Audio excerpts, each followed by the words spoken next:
வணக்கம். இன்றைய பதிவினூடாக சிதையும் தமிழ் தேசியமும் ஜனாதிபதி தேர்தலும் தொடர்பாகவே பார்க்க இருக்கிறோம். இலங்கை தீவு ஜனாதிபதி தேர்தலை எதிர்நோக்கி இருக்கிறது. இந்த தேர்தலை பல்வகைப்பட்ட நெருக்கடிகளுக்கும் எதிர்பார்ப்புகளுக்கும் பட்டினி சர்வதேசமும் பிராந்திய அரசியலுக்கும் தமக்கு ஏற்ற வகையில் கையாள முயற்சிக்கின்றன. அதே நேரம் சிங்கள தேசத்தின் ஆளும் குழாம் தமக்கிடையே ஆதிக்க சண்டையில் ஈடுபடுவதோடு அதிகாரத்தை தமக்கிடையே பங்கிடுவதற்கான உள்ளக பஞ்சாயத்துக்களையும் நடத்தி கொண்டிருக்கின்றன. இத்தகைய சூழலில் அரசியல் அதிகாரத்தை பெறுவதற்காக போராடுகின்ற தமிழ் தேசிய இனம் இந்த தேர்தலில் தனக்குரிய வகிபாகத்தை எவ்வாறு வகிக்கப் போகிறது என்பதுதான் ஈழத்தமிழ் மக்கள் முன்னால் உள்ள கேள்வியாகும். எதிர்வரும் ஜனாதிபதி தேர்தல் ஈழத்தமிழ் மக்கள் தமது தேசியத்தை நிலைநாட்டவும் மீள்கட்டுமானம் செய்யவும் தமிழ் மக்களையும் தமிழ் அரசியல் கட்சிகளையும் ஐக்கியப்படுத்துவதற்குமான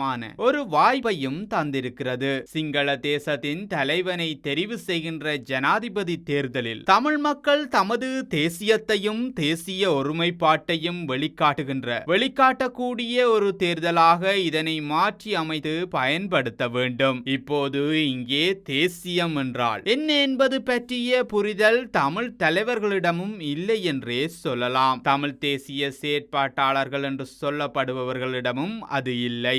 பொதுவாக தமிழ் அரசியல் பரப்பில் உள்ளவர்களிடம் தேசியம் என்றால் என்ன என்பதற்கான கோட்பாட்டு ரீதியான விளக்கமின்மையை அவதானிக்க முடிகிறது. எனவே தேசியம் என்ற அந்த சூக்கும சொல்லுக்கான தத்துவார்த்த விளக்கம் என்ன என்பதை முதலில் பார்த்துவிட வேண்டும். தேசியம் எனப்படுவது குறிதொரு மக்கள் கூட்டம், பிரதேசம், இனம், மொழி, மதம், பண்பாடு, வாழ்க்கை முறை என்பவற்றில் ஏதோ ஒரு குறித்த தனித்துவத்தின் அடிப்படையில் அச்சமூக வாழ்வியல் அபிலாசைகளை பூர்த்தி செய்வதற்காக சமூகத்தின் ஒவ்வொரு தனி மனிதர்களினதும் உள்ளத்தில் ஊற்றெடுக்கும் உள்ளார்ந்த தனித்துவமான கூட்டு மன உணர்வும் மன விருப்பிலான நடத்தையையும் செயற்பாடும் அதன் விளைவாக ஏற்படுகின்ற சமூக ஒருமைப்பாடே தேசியம் எனப்படும். இத்தகைய தேசிய உணர்வு ஒரு மக்கள் கூட்டத்திடம் மேலோங்குகின்ற போது அது செயற்பாட்டு தளத்தில் தேசியவாதமாக உருதிரண்டு மக்கள் கூட்டத்தை வழி நடத்தி செல்லும். இத்தகைய தேசியவாதத்தை இவ்வாறுதான் வியாக்கியானப்படுத்த முடியும். உலகளாவிய ரீதியில் ஜனநாயக அரசுகளாயினும் சரி, சோசலிச அரசுகளாயினும் சரி, தேசிய இனங்களாயினும் சரி அல்லது ஒரு மக்கள் கூட்டம் என்றாயினும் சரி, இவை அனைத்தும் தேசியவாதத்துக்கு கீழ்ப்பட்டவைகளாகவே உள்ளன. தேசியவாதம் என்பது ஒரு மக்கள் கூட்டம் குறித்த தனித்துவத்தின் அடிப்படையிலான ஜனநாயகம், சுதந்திரம், சமத்துவம், சகோதரத்துவம், சமாதானம், பாதுகாப்பு என்பவற்றை உள்ளடக்கியதோடு அச்சமூகத்தை சார்ந்திருக்கக்கூடிய வளங்களையும் அவர்களது பண்பாடுகளையும் அவர்களுக்குள் பொதிந்திருக்கும் ஆக்கத்திறன்களையும் வளர்த்து முன்னேற்றவல்ல ஒரு பாதுகாப்பு கவசமாகவும் சமூக ஒருமைப்பாட்டையும் ஆளுமை விருத்தியையும் சமூக பொருளாதார மேம்பாட்டையும் ஈட்டவல்ல ஒரு வழிமுறையாகவும் அனைத்து வகை ஆதிக்கங்களையும் எதிர்த்து அரசியல் அதிகாரத்தில் மக்களை சமபங்காளியாக்குவதும் சமூக முன்னேற்றத்துக்குமான ஒரு கோட்பாடும் நடைமுறையுமே தேசியவாதமாகும். ஆயுத போராட்டம் ஒரு தமிழ் தேசியவாத கட்டமைப்பை ஆயுத பிரயோகத்தின் மூலம் விரைவாக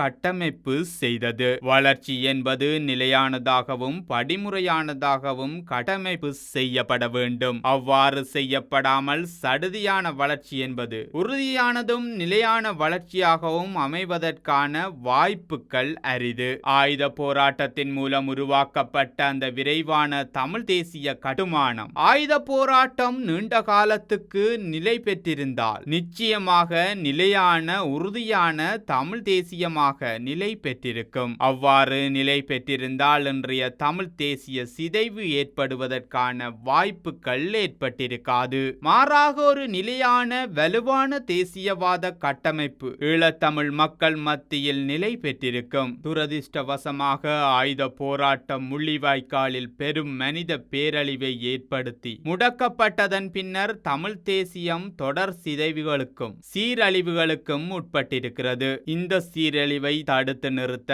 தமிழ் மிதவாத அரசியல் தரப்புகள் தவறிவிட்டன அல்லது அவர்களால் தமிழ் தேசிய கட்டுமானத்தை தொடர்ந்து தக்க வைக்க முடியாமல் போய்விட்டது. இது தமிழ் தலைமைகளின் இயலாமை என்பதா, கையாளாதனம் என்பதா அல்லது அரச அறிவியலின் வறுமை என்பதா? முள்ளிவாய்க்கால் பேரவல கேவலம் தமிழ் மக்களுக்கு பெரும் அழிவை தந்தாலும் அது இனப்படுகொலை என்கின்ற ஒரு வரத்தையும் விட்டு சென்றது. ஆனாலும் இனப்படுகொலை என்ற அந்த வரத்தை தமிழ் தலைமைகள் சாபமாக்கிவிட்டனர் அல்லது சரியாக கையாளாமல் தவற விட்டு விட்டனர் என்றே சொல்லலாம். ஆனால் அன்றைய காலத்தில் தமிழ் தேசியம் உணர்ச்சி தளத்தில் முனைப்பு பெற்றே இருந்தது. பின்னாளில் தமிழ் தேசியத்தின் அரசியல் சக்தியாக இருந்த தமிழ் தேசிய கூட்டமைப்பு பல துண்டுகளாக சிதறுண்டு இன்று அனைத்து தமிழ் தலைமைகளும் தனித்தனி வழியில் பயணிப்பவர்களாக தென்படுகிறார்கள். தனித்தனியே பயணித்துக் கொண்டு தமிழ் தேசியம் என்று யாராலும் பேச முடியாது. கூட்டாக இருப்பதுதானே தேசியம். இங்கே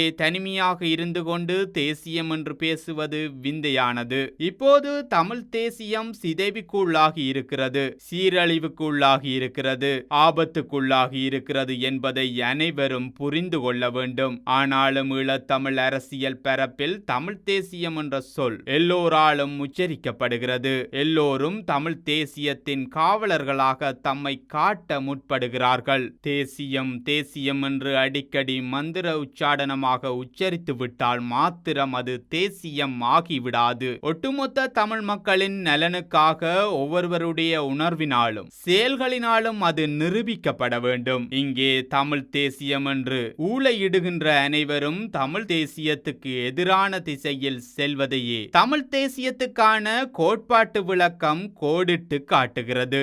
ஆண்ட பரம்பரை இன்னும் ஒரு முறை ஆள நினைப்பதில் என்ன தவறு? தமிழன் என்று சொல்லடா, தலை நிமிர்ந்து நில்லடா. இந்த கூற்று கோஷமிடுவதற்கு நன்றாகத்தான் இருக்கிறது. மேடைகளிலே ஒலி வாங்கி பிடித்து முழங்குகின்ற போது ஒவ்வொரு தமிழனுடைய உடலிலும் மின்சாரம் பாயும், மயிர் கூச்செறியும், உணர்ச்சி மேலிடும், தொண்டையில் இருந்து வாய்க்குள்ளால் சொல் வருவதற்கு தடங்கல்கள் ஏற்படும், இதய துடிப்பு அதிகரிக்கும், உதடுகள் நடுங்கும், உடலில் உள்ளே 1000 யானைகள் புகுந்தது போல பலம் அதிகரிப்பதாக தோன்றும், மனம் எதனையும் செய்ய தயாராகும். அந்த கணத்தில் நம்மை சுற்றியுள்ள அனைத்தும் கண்ணுக்கு தெரியாது. விடுதலையும் விடுதலை வேட்கையும் மட்டுமே தெரியும். ஆனால் குறிப்பிட்ட கணங்களில் இவை கலைந்து போய்விடும். ஏன் இந்த உணர்வு மாற்றம்? அது தமிழ் தேசியம் என்கின்ற உணர்வுதான். ஆனாலும் அந்த உணர்வை தொடர்ந்து தக்க வைத்து செயற்பாட்டு தளத்திற்கு செல்ல உன்னால் முடிகிறதா என்றால் இப்போது இன்றைய நிலையில் இல்லவே இல்லை என்பதுதான் பதில். ஆகவே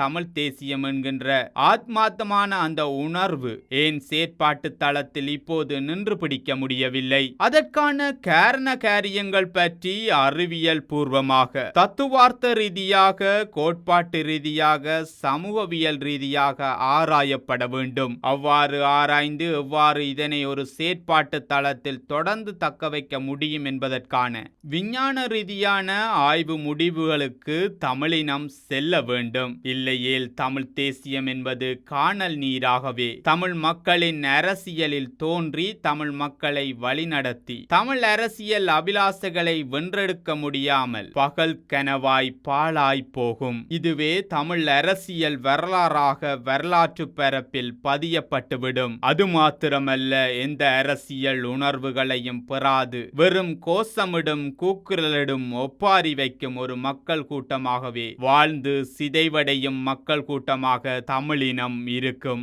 தமிழ் மக்களும் தமிழ் தலைமைகளும் ஒன்றுபடுவதற்கான ஒரு தளமாக இன்றைய ஜனாதிபதி தேர்தல் அமைந்திருக்கிறது. இதனை சரிவர பயன்படுத்த வேண்டும். முதலில் ஒரு தமிழ் வேட்பாளரை நிறுத்த வேண்டும். அவ்வாறு மக்களால் ஏற்றுக்கொள்ளப்படத்தக்க ஒரு வேட்பாளரை நிறுத்துவதன் மூலம் தமிழ் மக்களை ஐக்கியப்படுத்த முடியும். அந்த ஐக்கியத்தின் ஊடாக அனைத்து கட்சிகளையும் ஏதோ ஒரு புள்ளியில் சந்திக்கவும் சங்கமிக்க வைக்கவும் முடியும். வெறும் கோஷமிடுவதையும் கூட்டம் கூடுவதையும் அபிப்பிராயங்களை தெரிவிப்பதையும் விடுத்து முதலில் செயலுக்கு முன்னுரிமை கொடுக்க வேண்டும். முதலில் ஒருவரை பொது வேட்பாளராக நிறுத்துங்கள். பின்னர் அதனை தொடர்ந்து அனைத்தும் ஒன்று திரளும். இதுவே யதார்த்தம். அதை விடுத்து வீண் வார்த்தைகள் பேசி வீண் விவாதங்கள் நடத்தி வீண் பேட்டிகள் கொடுத்து காலத்தை தாமதித்து குற்றுயிராய் கிடக்கும் தமிழ் தேசியத்தை சாகடிக்காதீர், சாகடிக்காதீர். இந்த வரலாற்று சிதைவிலிருந்து அழிவிலிருந்து ஈழத் தமிழர்களை பாதுகாப்பதற்கு, தமிழ் தேசியத்தை நிலைநாட்டுவதற்கு தமிழ் தலைவர்கள் அனைவரும் கட்சி வேறுபாடுகளை கடந்து தமிழ் தேசியம் என்ற ஒருமித்த நிலைப்பாடு நிலைப்பாட்டில் ஒரு பொது ஜனாதிபதி வேட்பாளரை நிறுத்தி தமிழ் மக்களுடைய வாக்குகளை ஒன்று குவித்து தமிழ் தேசியத்தின் பெயரால் ஒரு மக்கள் ஆணையை பெறுவதுதான் இன்றைய காலத்தின் தேவையாகும். மற்றும் ஒரு பதிவில் சந்திப்போம். நன்றி.